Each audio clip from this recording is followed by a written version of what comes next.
السلام علیکم ورحمۃ اللہ وبرکاتہ۔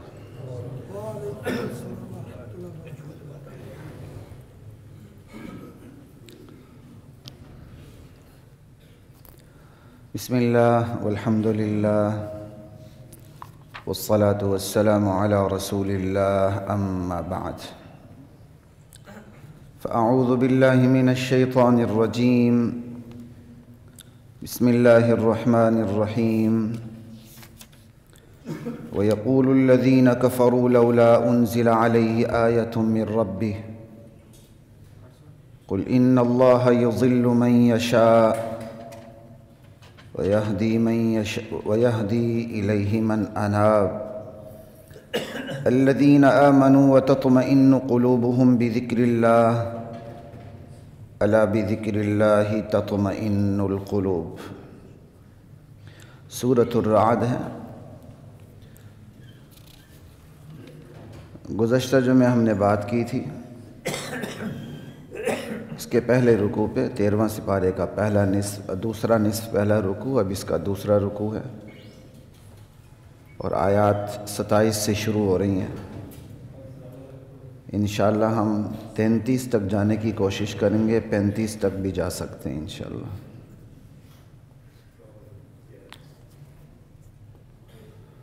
گزشتہ جو میں آپ سن رہے تھے سورہ رعد کی، اس سے ماقبل کی آیات،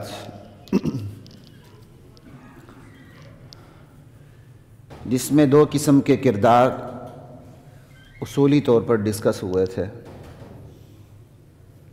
ایک وہ لوگ ہیں جو یہ یقین رکھتے ہیں کہ اللہ کے نبی پر جو کچھ اترا وہی برحق اور سچ ہے اور کچھ بھی نہیں،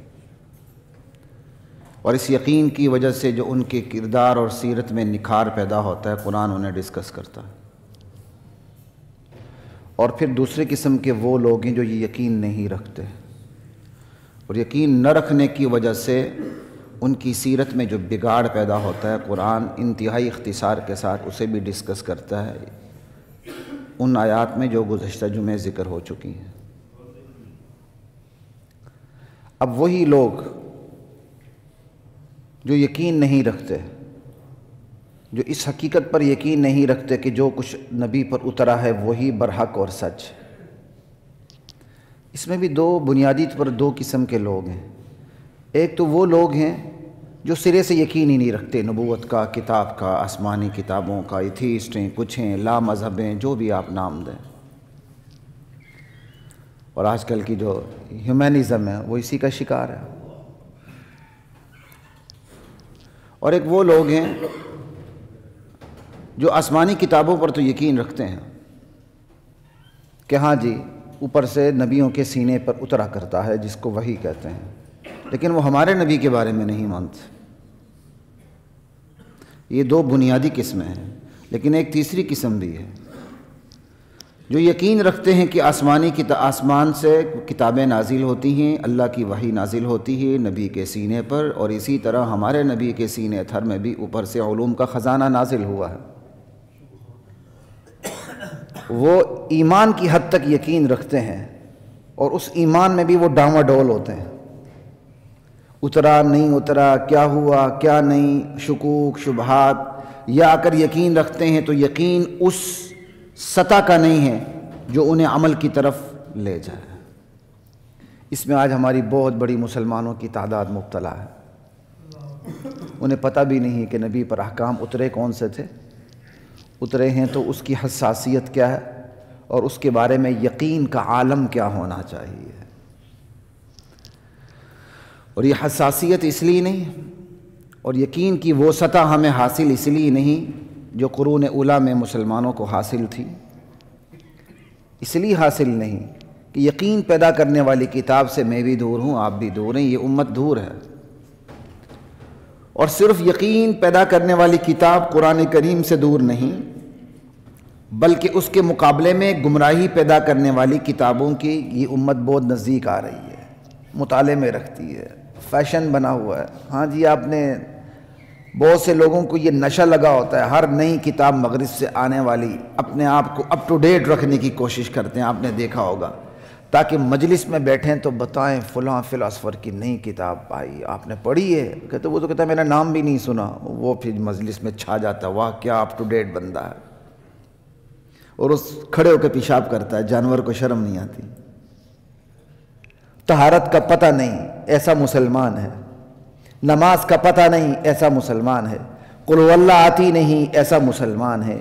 لیکن پوچھو لینن کا، مارس کا، روسو کا، اور کیا کہتے ہیں چومسکی کا، نومسکی کا، پتہ نہیں کیا کچھ اس کو پتہ ہوتا ہے، ہر نئے ایڈیشن کا اسے انتظار رہتا ہے، اور جیسے ہی نئی کتاب آتی فوراً مجلس برپا کر کے بتانے کی کوشش کرتا ہے، دیکھو میں ہی ہوں اپ ٹو ڈیٹ، تمہیں کیا پتا، تم مجھ سے علم لو۔ لا الہ الا اللہ۔ اس کا ہلکا سا تماشا آج کل ہمارے یہ سوشل میڈیا پر بھی نظر آتا ہے۔ جن سوشل ایکٹیوسٹ جو ہیں ہمارے، ان کے پاس جب کانٹینٹ نہیں رہتا، استغفر اللہ،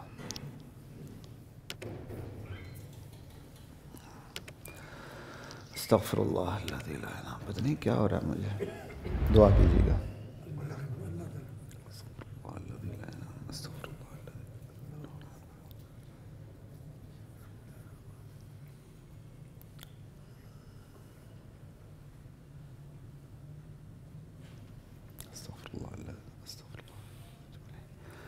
تو جو سوشل ہمارے ایکٹیوسٹ ہیں، ان کے پاس جب کانٹینٹ نہیں رہتا نا کچھ کہنے کو، تو لوگوں کو کمائی پہ لگا دیتے ہیں، ایسے کماؤ ایسے کماؤ، جو کماتے نہیں وہ بدھو ہیں، یہ ہیں وہ ہیں، یہ ہیں وہ ہیں۔ ایک نوجوان لڑکے کو میں آج کل سن رہا ہوں، ایک آدھ دن سے اچانک اس کے چھوٹے چھوٹے ٹک ٹاک ٹائپ کے 1 منٹ کے آ رہے ہیں، میں حیران ہو جاتا ہوں۔ وہ کہتا ہے جو کچھ میں نے کمایا ادھر سے کمایا، ادھر سے، کہتا آزادی لو، فریڈم لو، اور منہ بھی ٹیڑھا کر کے پھر سب کو بتاتا ہے۔ کہتا ہے یہ نصیب تقدیر کچھ بھی نہیں ہے، بندہ خود بناتا ہے، خود بناتا ہے، خود۔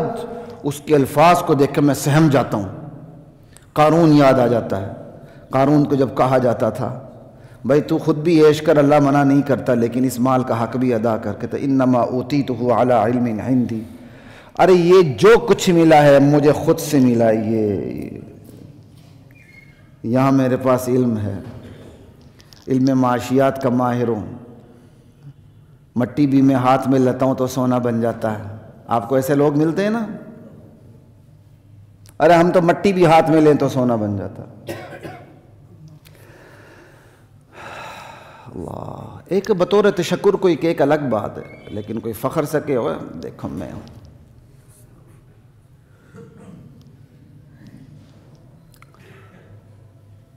تو یہ ساری چیزیں پیدا کیوں ہوتی ہیں؟ یقین سے دور کرنے والی کتابوں میں لگے ہوئے ہیں، یقین پیدا کرنے والی کتابوں سے دور ہیں۔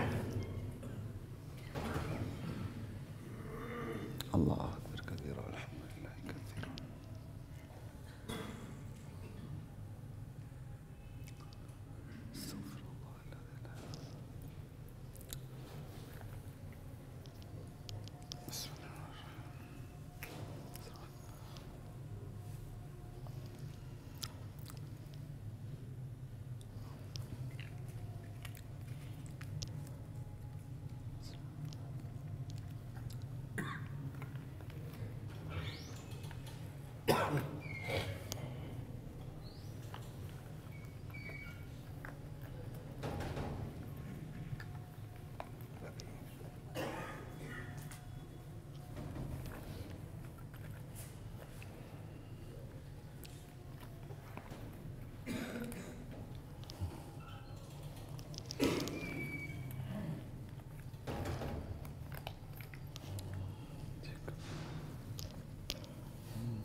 استغفر اللہ۔ تو سنیے، جو یقین سے دور ہوتے ہیں ان کی کیفیات کیا ہوتی ہیں اور ان کا مزاج کیا ہوتا ہے۔ وَيَقُولُ الَّذِينَ كَفَرُوا، یہ وہ لوگ جو یقین سے دور ہیں، جنہیں یہ یقین حاصل نہیں کہ جو کچھ نبی پر اترا وہ برحق ہے، اور وہی برحق ہے، وہ برحق نہیں، صرف وہی برحق ہے اور کچھ بھی نہیں۔ کہ لولا انزل علیہ آیۃ من ربی، اگر یہ نبی سچا ہے تو اس پر کوئی معجزہ نازل کیوں نہیں ہوتا؟ ایک تو ان کی یہ بات ہی غلط تھی کہ معجزات ظاہر نہیں ہوتا، لیکن ضروری نہیں کہ وہ جو مطالبہ کریں وہ معجزہ ان کو دے دیا جائے۔ اللہ فرمائشی معجزات کا پابند نہیں ہے، اللہ کے نبی فرمائشی معجزوں کا پابند نہیں، تم جو کچھ کہو تمہیں دکھا دیا جائے۔ اور جب اللہ فرمائشی معجزہ دکھا دیتے ہیں اور قوم ایمان نہیں لاتی تو پھر اللہ کی عادت کریمہ یہ ہے کہ اس قوم کی اینٹ سے اینٹ بجا دیتا ہے۔ جس طرح ایک قوم نے کہا تھا اس پہاڑی چٹان شق ہو جائے، اس میں حاملہ اونٹنی نکلے، ان کی اس فرمائش کو پورا کر دیا گیا تھا۔ قوم سمود، کذبت سمود بطغواها اذ انبعث اشقاها فقال لهم رسول اللہ ناقۃ اللہ وسقیاها، کہا اب اس کو چھیڑنا نہیں ہے، لیکن انہوں نے اس اونٹنی کو بھی ہلاک کر ڈالا، رب کے عذاب نے دبوچ لیا۔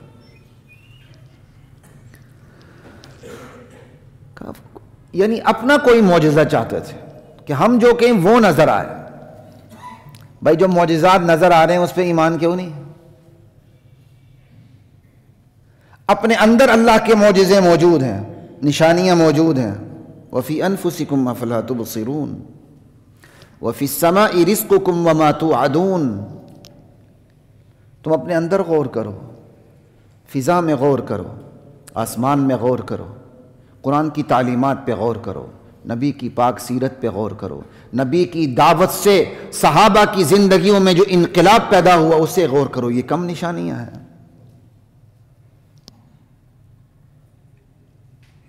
تو اللہ اس کا آگے جواب دے رہے ہیں، قل ان، اور یہ پورا رکوع اس مطالبے کے جواب میں ہے، اور اس پورے رکوع میں ان کا مزاج بھی ڈسکس ہوا ہے اور اس کے مد مقابل جو یقین رکھتے ہیں ان کا مزاج بھی ڈسکس ہوا ہے، ان کا عمل بھی ڈسکس ہوا، وہ کرتے کیا ہے۔ قل ان اللہ یضل من یشاء ویہدی من یشاء، میرے نبی آپ انہیں کہہ دیں، اس میں کمال کی بے نیازی ہے اللہ کی۔ آپ جب ایک سے بات کرتے ہیں تو آپ کی باڈی لینگویج بتا دیتی ہے، آپ کے کلام کی بناوٹ بتا دیتی ہے کہ آپ بے نیاز ہیں کہ نہیں، آپ پیچھے پڑے ہوئے ہیں۔ کمال کی بے نیازی نظر آ رہی ہے اب اللہ کے اس کلام میں۔ میرے نبی کہہ دیں ان کو، اللہ گمراہ اسے ہی کرتا ہے جو گمراہی کو چاہتا ہے۔ اس کا یہ ترجمہ بھی ہے، اللہ گمراہ اسے کرتا ہے جسے چاہتا ہے۔ یہ زیادہ مشہور ہے، لیکن جو میں کر رہا ہوں وہ زیادہ مشہور نہیں، لیکن مضمون کے ساتھ اس کی مناسبت بہت ہے، غلط یہ بھی نہیں۔ اللہ گمراہ اسے کرتا ہے جو گمراہی چاہتا ہے، وَيَهْدِي إِلَيْهِ مَنْ أَنَابَ، ہدایت اسے دیتا ہے جو ہدایت چاہتا ہے، اللہ کی طرف پلٹ کے آنا چاہتا ہے۔ یہ وَيَهْدِي إِلَيْهِ مَنْ أَنَابَ کے ساتھ بڑی مطابقت رکھتا ہے يُضِلُّ مَن يَشَاء کا لفظ، ایک ہے يُضِلُّ مَن يَشَاء وَيَهْدِي مَن يَشَاء، سمجھے؟ یہاں بھی دوسرا ترجمہ ہو سکتا ہے، لیکن یہاں اس آیت میں یہ دوسرا ترجمہ تو بہت ہی مناسب ہے۔ اللہ گمراہ اسے کرتا ہے جو گمراہی چاہتا ہے، ہدایت اسے دیتا ہے جو ہدایت کی طرف پلٹ کے آنا چاہتا ہے۔ وَيَهْدِي إِلَيْهِ مَنْ أَنَابَ، آگے آیت پڑھتا ہوں تو پھر یہ ڈسکس ہوگا سارا کچھ، یہ مطالبہ کر رہے ہیں اس کے پیچھے نفسیات کیا ہے۔ کہا سنو، الَّذِينَ آمَنُوا وَتَطْمَئِنُّ قُلُوبُهُمْ بِذِكْرِ اللَّهِ، تم بے چین ہو کے مطالبات کر رہے ہو نا، معجزہ دکھاؤ، زج کرنے کے لیے، ضد پہ اڑنے کے لیے۔ کہا جو ایمان والے ہیں نا، اللہ ہدایت انہیں دیتا ہے جو ہدایت لینا چاہتا ہے، اور ہدایت لینا چاہتا کون ہے؟ کون ہدایت لینا چاہتے ہیں؟ جو ایمان لاتے ہیں، جن کے اندر یقین ہے کہ جو کچھ نبی پر اترا وہ برحق ہے۔ الذین آمنوا، جو گزرا پیچھے، افمن یعلم انما انزل الیک من ربک الحق کمن هو اعمی، بھلا وہ شخص جو یہ سمجھتا ہے جو آپ پر آپ کے پروردگار کی طرف سے جو کچھ اترا وہ برحق ہے، بھلا یہ شخص اس شخص کی طرح ہو سکتا ہے جو اس حقیقت سے اندھا ہے؟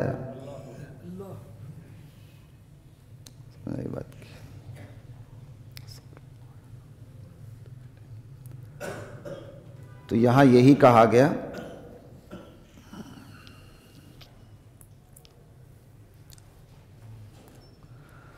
اللہ اکبر استغفر اللہ. اویس کہاں بیٹھا ہوا؟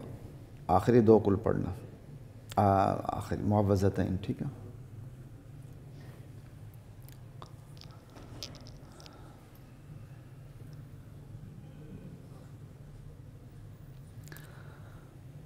تو یقین کن کے اندر ہوتا ہے؟ ہدایت چاہتے کون ہیں؟ الذین آمنوا وتطمئن قلوبہم بذکر اللہ، جو ایمان لاتے ہیں اللہ پر اور ایمان لاتے ہیں اس حقیقت پر کہ جو کچھ نبی پر اترا آپ کے پروردگار کی طرف سے وہ حق ہے، اور ان کے دل اللہ کی یاد سے چین پاتے ہیں، اس لیے وہ معجزات کے مطالبے کے در پہ نہیں ہوتے، تمہاری طرح سکون سے رہتے ہیں. بات سمجھ آ رہی ہے؟ اب یہ دونوں آیاتوں کو ملا کے میں کچھ باتیں کرنے لگا ہوں، ذرا غور سے سنیے. تھوڑی سی طبیعت میری بگڑ رہی تھی، بس دعا کیجیے گا. بات یہ ہے کہ اطمینان قلب کہتے کس کو ہیں؟ اطمینان قلب حاصل کسے ہوتا ہے؟ کن وجوہات کی بنا پر ہوتا ہے؟ اور اطمینان قلب کے مقابلے میں بے چینی کسے ہوتی ہے؟ کیوں ہوتی ہے؟ ان چیزوں کو ذرا میں ڈسکس کرنے لگا ہوں. اللہ کے اطمینان قلب کہتے کس کو ہیں؟ آپ روکھی سوکھی بھی کھا رہے ہیں تو آپ کے کسی بادشاہ کے تاج محل یا سرے محل کی پرواہ نہ ہو، اللہ کا شکر ادا کرنے والے بنے. یا اللہ میں تو اس کے بھی قابل نہیں تھا، تیرا شکر ہے تو نے تو مجھے سوکھی روٹی دے دی ہے. یا اللہ میرے پاؤں تو سلامت ہیں، جوتا نہیں ہوا تو کیا ہوا، یا اللہ وہ بھی تو دے دے گا، لیکن شکر ہے میرے دونوں پاؤں تو سلامت ہیں. یا اللہ تیری مخلوق میں تو وہ بھی ہیں جن کے پاؤں ہی نہیں، جوتا کیسے پہنے. یا اللہ اگر میری ایک آنکھ نہیں تو دوسری آنکھ تو ہے، ایک گردہ نہیں تو دوسرا گردہ تو ہے. اگر بیماریوں کا شکار ہو تو یا اللہ جو پیدا ہو کے ہی فوت ہوئے وہ بھی تو ہیں، جو ماں کے پیٹ میں مرے وہ بھی تو ہیں. یا اللہ اگر میرے پاس کچھ بھی نہیں تو سب سے بڑی دولت ایمان تو ہے. اطمینان اس کا نام ہے. سمجھ آئی؟ کہ جو کچھ اللہ نے دیا ہو اس پر سکون، چین کی کیفیت، شکر کی کیفیت پیدا ہو جائے، یہ اطمینان قلب ہے. جنت جہنم کو برحق سمجھے، اللہ کے نبی پر اترے ہوئے دین کو برحق سمجھے اور اپنی استطاعت کے مطابق اس پر عمل کرنے کی کوشش کرے. 24 گھنٹے کی جو زندگی ہے، شب و روز کی زندگی، وہ قرآن کریم کے مطابق گزارنے کی کوشش کرے. بس چاہے اس کو ایک وقت کی روٹی ملتی یا 2 وقت کی ملتی ہے، وہ خس و خاشاک کے جھونپڑے میں بھی اس بادشاہ سے زیادہ مطمئن رہتا ہے جس کے پاس ایکڑ ہا ایکڑ کے محلات ہوتے ہیں. قوم کا پسینہ چوس کے، کمائی چوس کے اس نے اپنے محلات کھڑے کیے ہوتے ہیں. قوم کی کھوپڑیوں کو اس نے بنیادوں کا کام لیا ہوتا ہے. قوم کی کھوپڑیوں سے اس بادشاہ سے زیادہ اس غریب کو اپنے خس و خاشاک کے جھونپڑے میں چین اور اطمینان نصیب ہوتا ہے. اور یہ کیوں ہوتا ہے یہ بھی قرآن بتا رہا ہے. الذین آمنوا وتطمئن قلوبہم بذکر اللہ. یا اللہ کے علاوہ کسی کا نام ہی نہیں، حتیٰ کہ کسی نبی کا بھی نام نہیں ہے. یہ بہت بڑی بات کر رہا ہوں، سنیے. اطمینان قلب جو حاصل ہوتا ہے اس کی اولین وجہ اللہ کی ذات و صفات میں غور کرنا. اللہ کی ذات و صفات پہ غور کریں گے تو اللہ کے نبی کو مانیں گے. جو اللہ کو نہ مانے وہ اللہ کے نبی کو کیسے مانے؟ تو اللہ یہاں بتا رہے ہیں دلوں کا چین صرف میرے پاس آنے سے حاصل ہوگا. اور یہاں اللہ نے زور دے کے کہا ہے الا بذکر اللہ تطمئن القلوب. میرے بندو چکنے رہو، متنبہ رہو، خبردار رہو، اللہ ہی کے ذکر میں اطمینان قلب اور کہیں بھی نہیں ہے. اللہ کے ذکر میں نہیں، اللہ ہی کے ذکر میں. یہ کلام کی بناوٹ بتا رہی ہے، حصر ہے اس میں. اللہ کی ذات میں، صفات میں، اعمال میں، افعال میں، اختیار میں، اقتدار میں، قدرت میں، حاکمیت میں غور کرنا، ربوبیت میں غور کرنا، اس کی صفت غضب میں، اس کی صفت قہاریت میں، اور اس کی صفت ربوبیت میں، اس کی صفت رحمت میں، رحمانیت میں غور کرنا، اس سے پھر چین حاصل ہوتا ہے۔ یہ ہے الذین آمنوا وتطمئن قلوبہم بذکر اللہ، انہیں چین اللہ کے ذکر سے حاصل ہوتا ہے۔ اللہ کا ذکر یہ نہیں ہے ادھر دیکھنے کوئی نہ ہمارا ہماری اس کو بھی دیکھتے جا رہے ہیں سبحان اللہ سبحان اللہ، یہ نہیں ہوتا۔ ذکر صرف ذکر لسان نہیں ہے، ذکر اندر سے شروع ہوتا ہے۔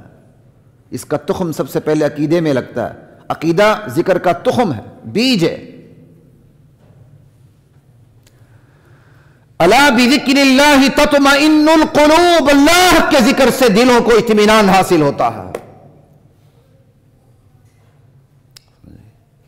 جب اللہ کا ذکر ملے گا تو پھر اللہ جو جو کچھ کہیں گے بندہ مانتا چلا جائے گا، یہاں تک کہ پھر اللہ کے نبی فرماتے ہیں تم پر ایک حبشی کو بھی مقرر کر دیا جائے سردار، حکمران، تمہیں اس کی بھی اطاعت کرنی چاہیے، مفہوم ہے حدیث کا۔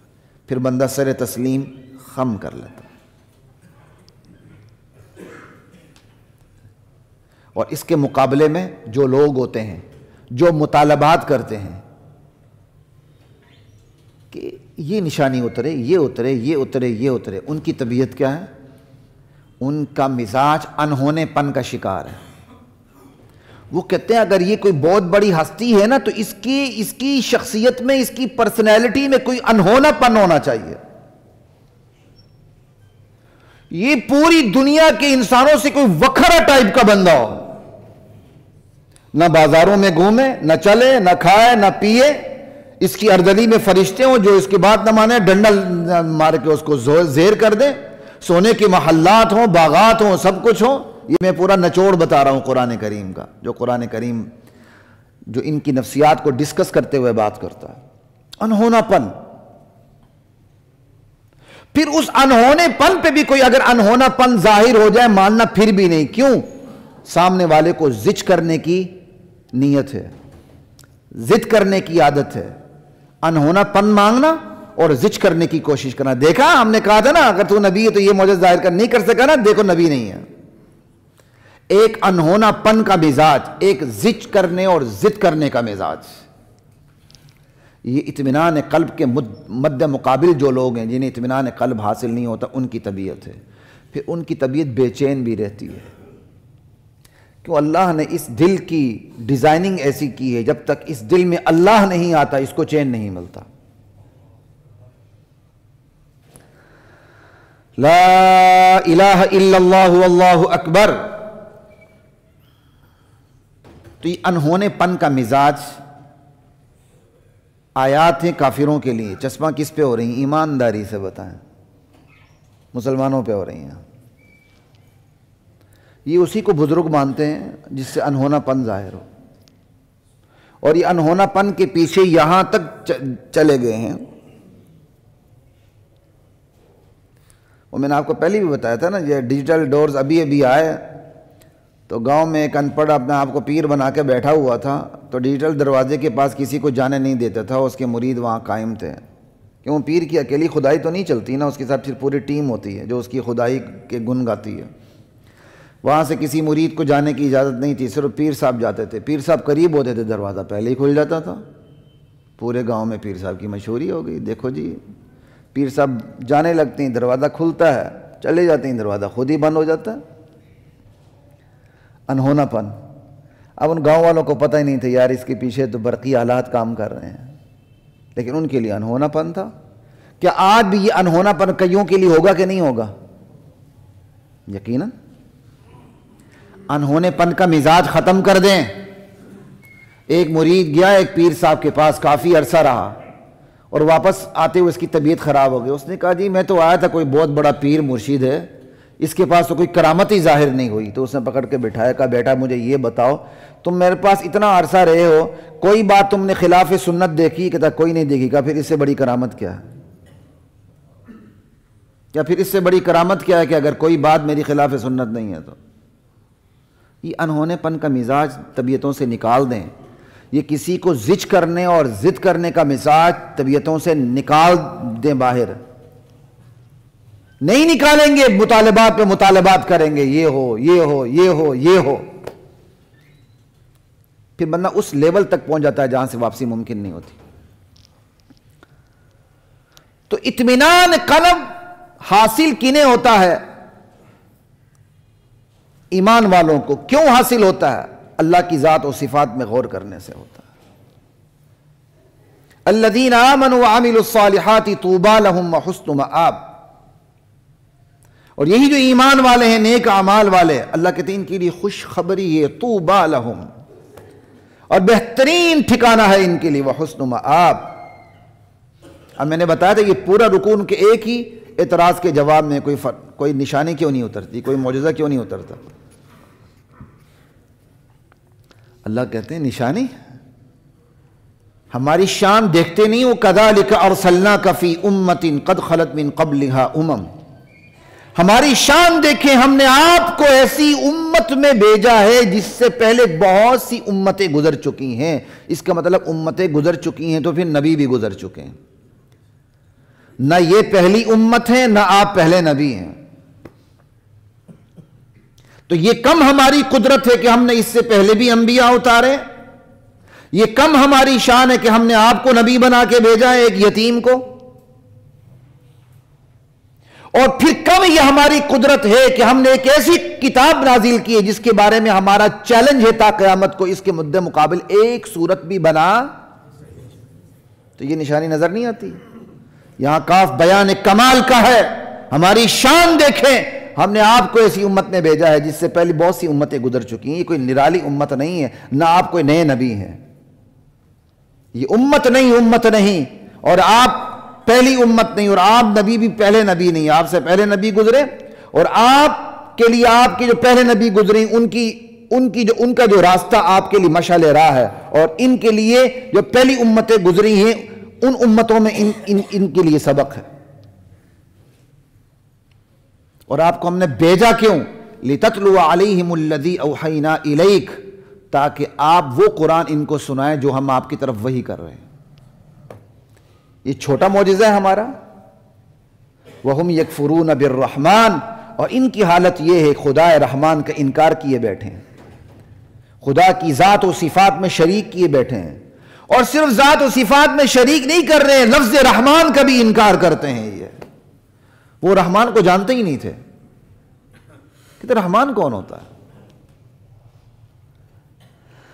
وَهُمْ يَكْفُرُونَ بِالرَّحْمَنِ قُلْ هُوَ رَبِّي، میرے نبی آپ کہہ دیں وہی اللہ جس نے آپ سے پہلے نبیوں کو بھیجا، جس نے آپ سے پہلے امتوں کو بھیجا، پھر جس نے آپ کو بھیجا اور آپ کے لیے اس آخری امت کو بھیجا، وہی میرا رب ہے.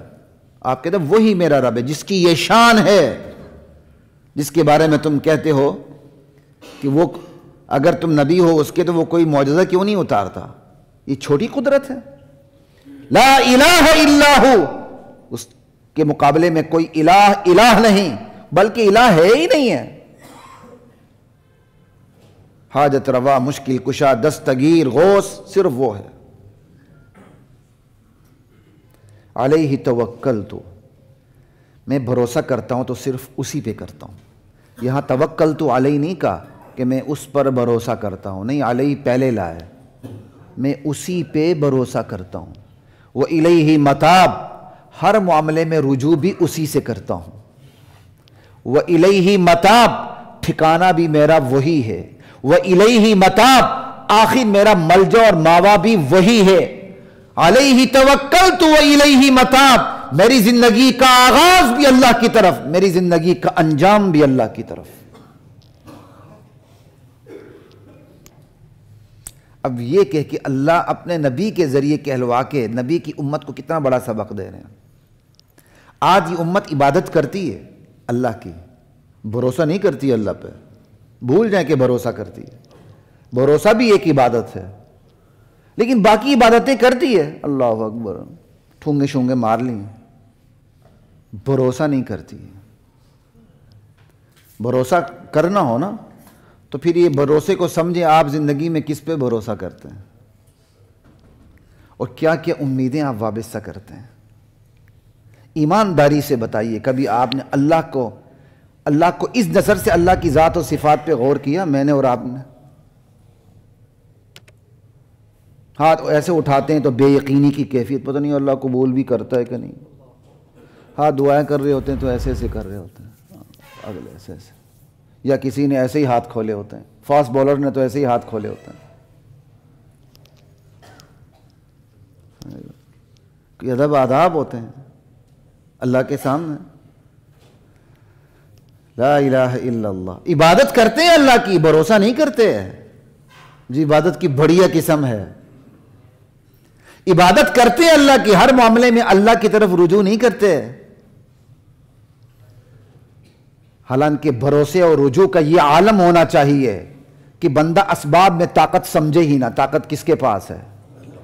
اسباب میں طاقت اللہ رکھتا ہے، اللہ نہ رکھے تو سبب بے طاقت ہو جاتا ہے۔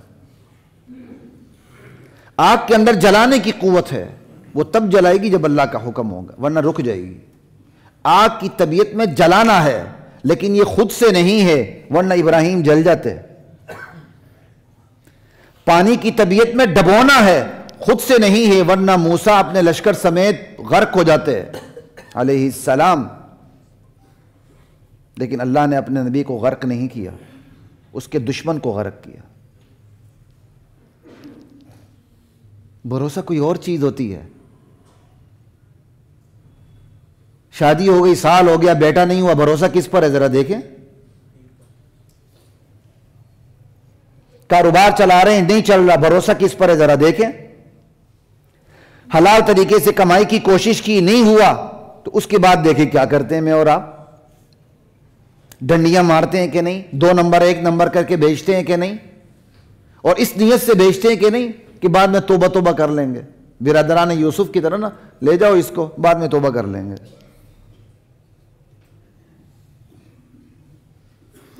زندگی کا پہیہ ادھر ادھر گھومنے لگے، پھر یہ دیکھیں لارن ذرا خراب ہو جائے زندگی کا، پھر گاڑی کا، تو پھر ذرا تھوڑا سا دیکھیں بھروسہ کیا ہے۔ اس لیے میں اس بھروسے پر زور دے کے کہہ رہا ہوں، نام نہاد کا بھروسہ اللہ پر، نام نہاد کا رجوع اللہ کی طرف۔ مشکل آئی نہیں، صحابہ اللہ کی طرف متوجہ ہو جاتے تھے، نبی اللہ کی طرف متوجہ ہو جاتے تھے۔ ہم کتنے ہوتے ہیں جو زار و قطار ہم لوگوں کے سامنے روتے ہیں، ہاتھ ایسے پھیلاتے ہیں، اللہ کے سامنے روئیں، ہاتھ پھیلائیں، کہاں سے کہاں ہماری قسمت چلی جائے۔ جتنا امیزون پہ بھروسہ کرتے ہیں نا، اتنا ذرا اللہ پہ کر کے دیکھیں۔ اللہ آپ کو اسباب اپنانے سے نہیں روکتے، لیکن بھروسہ کوئی چیز ہوتی ہے کہ بندہ اسباب بھی اپناتا ہے تو سنت رسول سمجھ کے اپناتا ہے اور حکم خداوندی سمجھ کے اپناتا ہے، طاقت اس میں نہیں سمجھتا۔ اس میں طاقت رکھتا ہے تو اللہ رکھتا ہے، ورنہ اللہ طاقت کو ہٹا دیتا ہے۔ بڑے بڑے پڑھے لکھے کاروبار کر کے ڈسمس ہو جاتے ہیں، اوپر سے نیچے گرتے ہیں، عرش سے فرش پہ آ جاتے ہیں۔ اور ان پڑھ قسم کے لوگ جو انگوٹھا چھاپ انگوٹھا مارکا ہوتے ہیں، اربوں کا کاروبار کرتے ہیں، اور انگلش کی سائن بھی کرنے ایسے سے کرتے ہیں۔ ان پڑھوں کا پتہ چلتا ہے، لیکن دولت کی ریل پیل ہوتی ہے۔ رزق اللہ کے پاس ہے، بندے کے پاس نہیں۔ بندے کے پاس ہونا تو نہ آپ زندہ رہے نہ میں زندہ رہوں، آپ مجھے بھوکا مارے میں آپ کو بھوکا ماروں۔ بندہ بندے سے ناراض ہو جاتا ہے، رزق کو روک دیتا ہے۔ اللہ بندے سے ناراض ہوتا ہے تو رزق کھول دیتا ہے، تنگ بھی کرتا ہے کھول بھی دیتا ہے۔ اللہ کا اپنا طریقہ کار ہے۔ اس لیے جو بھرپور گناہ کی زندگی گزارتے ہیں، اس کے باوجود بھرپور دولت کے اندر تیراکی کرتے ہیں، وہ سنے خدا کا عذاب ہے۔ یہ اللہ انتقام لینے پر آتا ہے تو کبھی مٹھی کھول دیتا ہے، کبھی مٹھی بند کر دیتا ہے، اس کا اپنا طریقہ کار ہے۔ وہ لڑکا مجھے بھولتا ہی نہیں، میں بھی بات کر رہا ہوں جس کو میں نے سوشل میڈیا پہ سنا، کوئی امریکہ میں بیچارہ بیٹھا ہوا ہے، یہاں کے پی کے یا پتہ نہیں کہاں سے اٹھ کے وہ اپنی پرانی تصویر بھی دکھاتا ہے کہ میرے پاس تو ایسے جوتے بھی نہیں تھے پہنے، وہ سلیپی جوتے تھے، ماں نے چھری لگا کے اس کو تھوڑا سا اس کی جو سلیپی تھی اس کو ختم کیا، میں وہ پہنا کرتا تھا۔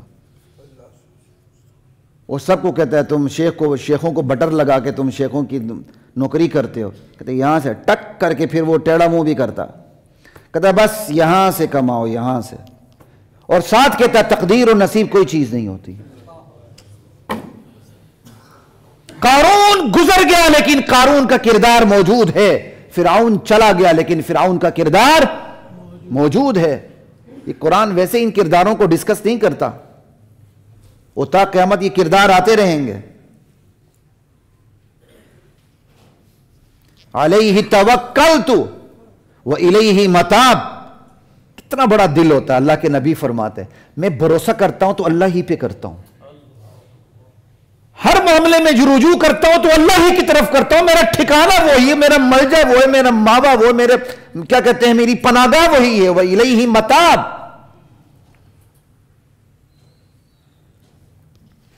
اب چونکہ مکے کا ماحول تھا، مخالفانہ ماحول تھا، ایک مسلمانوں کی نفسیاتی کمزوری بھی اللہ ڈسکس کرنے لگے ہیں۔ مسلمان خصوصاً جو داعی ہوتا ہے، دعوت کا کام کرتا ہے، لوگوں کو دین کی طرف بلاتا ہے، اس کی بھی ایک نفسیاتی کمزوری ہوتی ہے۔ اس کی ایک نفسیاتی کمزوری یہ ہوتی ہے، وہ کہتے ہیں جیسے تیسے ویسے کر کے بندہ آئے صحیح بس دین کی طرف، چاہے مجھے اس کے لیے کچھ بھی کرنا پڑے۔ وہ اپنے قول و عمل سے کبھی کبھی دین کو محتاج بنا کے پیش کر دیتا ہے، جیسے اگلے کا محتاج ہے یہ دین، اور اس کا نتیجہ یہ ہوتا ہے کہ پھر لوگ علماء سے بدظن ہونے لگتے ہیں، کہتا جی پھر یہ 4 مہینے چلے لگانے والے ہی اچھے ہیں۔ قرآن اب اس نفسیاتی کمزوری کو ڈسکس کرتا ہے۔ دعوت کی محنت ایک حد تک ہوگی بس، اس سے زیادہ نہیں۔ اب جب وہ مطالبہ کرتے تھے نا نبی سے کوئی آپ پر کوئی ہمارا فرمائشی جو معجزہ کہتے ہیں وہ اترے، تو مسلمانوں کو کڑن ہوتی تھی کہ شاید یہ ایک کسر باقی رہ گئی، اللہ کرے فرمائشی معجزہ اتر ہی آیا تو یہ مان لیں۔ ایک تو ان کا اپنا دعوتی جذبہ کار فرما ہوتا تھا، اور دوسرا ساتھ ساتھ خونی رشتہ دار تھے وہ۔ بھلا کون چاہے گا طبی طور پر کہ میری ماں جہنم میں جائے، میرا بیٹا جہنم میں جائے، میرا باپ جہنم میں جائے، میری بہن یا بھائی جہنم میں جائے، میرے کام قبیلے کا کوئی فرد جہنم میں جائے؟ تو ایک یہ چیز بھی ٹچ کرتی تھی، اور ساتھ اس سے بھی بڑھ کر وہ جو دعوتی تقاضا ہے کہ مسلمان پیدائشی داعی ہوتا ہے، وہ جس نیکی پر ہوتا ہے وہ پوری دنیا کو اس نیکی کی طرف بلاتا ہے، بڑے شد و مد اور جذبات کے ساتھ بلاتا ہے۔ یہ دونوں چیزوں نے مل کے ضرب ایسی لگا دی تھی، مسلمان چاہتے تھے کہ یہ بار بار مطالبہ کر رہے ہیں کوئی فرمائشی حصی معجزہ اتر ہی آئے صحیح۔ اب اللہ یہاں ڈانٹ پھیلا رہے ہیں، اب اللہ یہاں مسلمانوں کو ڈانٹ پھیلا رہے ہیں۔ سنیے ذرا، اس لیے مزاجوں کو ٹھیک کریں۔ تبلیغ ایک حد تک ہوتی ہے، تبلیغ کا مطلب یہ نہیں کہ لوگوں کی شرکیات اور بدعات میں آپ ان کے ساتھ جڑ جائیں اور کہہ دیں جوڑ پیدا کر رہے ہیں، ایسے جوڑ سے توڑ اچھا ہے اللہ کے ہاں۔ خود شرک کر کے آپ لوگوں کو دین کی طرف بلائیں گے، خود بدعات کر کے آپ لوگوں کو دین کی طرف بلائیں گے؟ انشاءاللہ جی فلاں دن فلاں تاریخ پہ یہ فلم ریلیز ہوگی، انا للہ۔ انشاءاللہ کیوں لگا رہے ہیں جی؟ اس کے اندر ہم نے برے اور ولن اور ہیرو کو ڈسکس کیا ہے، انجام دیکھو کس کا ہوتا ہے۔ بڑے متقی بن کے نکلتے ہیں نا پھر سینما ہال سے۔ اس کا مطلب جتنے بھی سینما ہال سے نکلنے والے ہیں، چاہے سینما کا نام ہی مبارک سینما ہو، سمجھ آئی؟ پھر تو سارے سینما ہال والے متقی ہونے چاہیے تھے، مسجد میں بیٹھے ہوئے سارے غیر متقی ہوں۔ بڑا برا اور اچھا انجام ڈسکس ہوتا ہے جی ماشاءاللہ سینما میں۔ خیر وہ ایک الگ بات ہے، میں اسی پہ رہتا ہوں، قرآن کی آیت پڑھنے لگا ہوں، ذرا سنیے گا۔ وَلَوْ أَنَّ قُرْآنًا سُيِّرَتْ بِهِ الْجِبَالِ، اللہ اکبر۔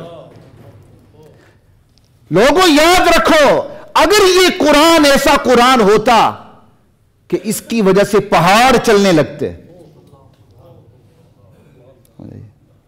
او قطعت به الارض، اگر یہ قرآن ایسا قرآن ہوتا زمین شک ہو جاتی تمہارے مطالبے پر قرآن پڑھنے سے ہی، نیچے سے تیل اور پیٹرول کے چشمے نکلتے۔ اور دوسرا ترجمہ، اگر یہ قرآن ایسا قرآن ہوتا طویل مسافتیں فاصلے سفر آنے واحد میں طے ہو جاتے اس طرح قرآن پڑھ کے۔ او قطعت به الارض او کلم به الموتى، یا اس قرآن کی وجہ سے تم سے مردے بولنے لگتے ہیں، تمہارے آباء و اجداد جو گزر چکے ہیں، تم جا کے قبرستان میں اس قرآن کی وجہ سے تم ہم کلام ہوتے، پھر بھی تم اس قرآن پہ ایمان نہ لاتے ہیں۔ یہ چھوٹی بات ہے؟ بل للہ الامر جمیعا، بلکہ یہ 3 مثالیں چھوٹی ہیں، یہ تو بطور مثال دی گئی ہیں، یہ پرومو ہے، خالی جھلکیاں ہیں۔ تمام چیزیں اللہ کے ہاتھ میں ہیں۔ تمہارے مطالبے پر پوری کائنات اپنی فطرت سے بغاوت کرتی، اور میرے کہنے پر یہ کائنات الٹی چال چلنے لگتی، ہر قانون الٹی چال چلنے لگتا، تب بھی تم ایمان نہ لاتے، کیونکہ تمہارا جو مطالبہ ہے معجزات دکھانے کا، وہ صرف زج کرنے کا ہے، ضد کرنے کا ہے۔ جہاں تک بات ہے ماننے کا، ماننے کے لیے تو ایک ہی نشانی کافی ہوتی ہے، اور مطالبات کے لیے ہزاروں نشانیاں بھی ناکافی ہوتی ہیں۔ جس میں بینائی ہو اس کے لیے ایک ہی نشانی کافی ہے، ایک ہی معجزہ کافی ہے۔ جو کائنات کے آثار سے سبق نہ لے، جو نبی کی پاک سیرت سے سبق نہ لے، جو قرآن کے معجزے سے سبق نہ لے، اس کی پاک تعلیمات سے سبق نہ لے، جو صحابہ کی زندگیوں کے انقلاب سے سبق نہ لے، وہ پہاڑ کے چلنے، مردوں کے بولنے اور زمین کے شق ہونے سے سبق لے گا؟ نہ نہ نہ، کبھی بھی نہیں۔ یہ تو کہہ دیا نا، آگے دیکھیں کس طرح اللہ ڈانٹ پلا رہے ہیں اہل ایمان کو، کہ افلم ییأس الذین آمنوا ان لو یشاء اللہ لہدی الناس جمیعا۔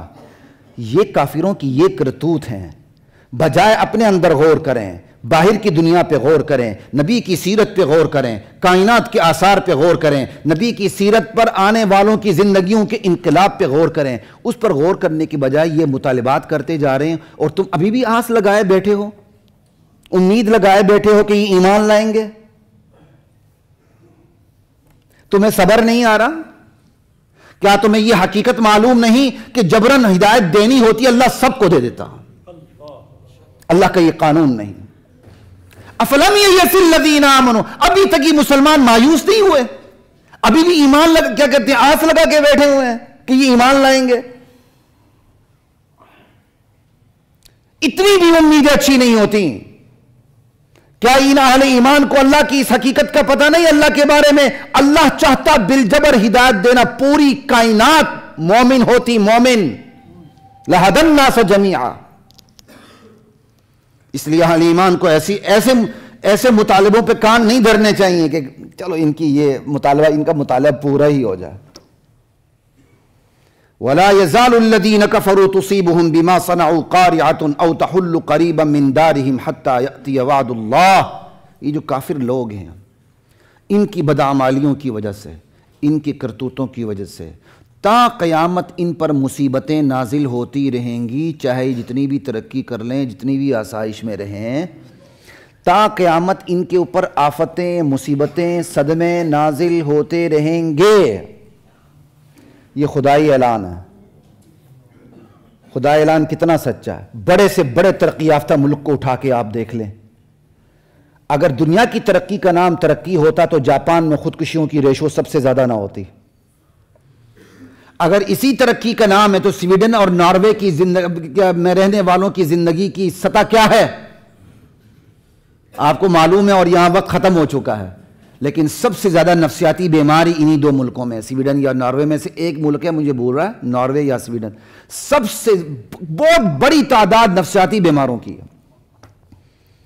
اور وہاں کی پارلیمنٹ نے باقاعدہ اس پر غور کہ وجہ کیا ہے، اس کی وجہ انہوں نے یہ بتائی، بچے ماؤں کو آیوں کے حوالے کر کے بے یار و مددگار چھوڑ کے خود نوکریوں پہ گئی ہوتی ہیں۔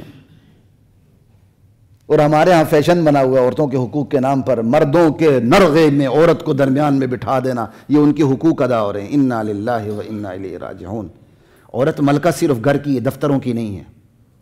وآخر دعوانا الحمد للہ رب العالمین۔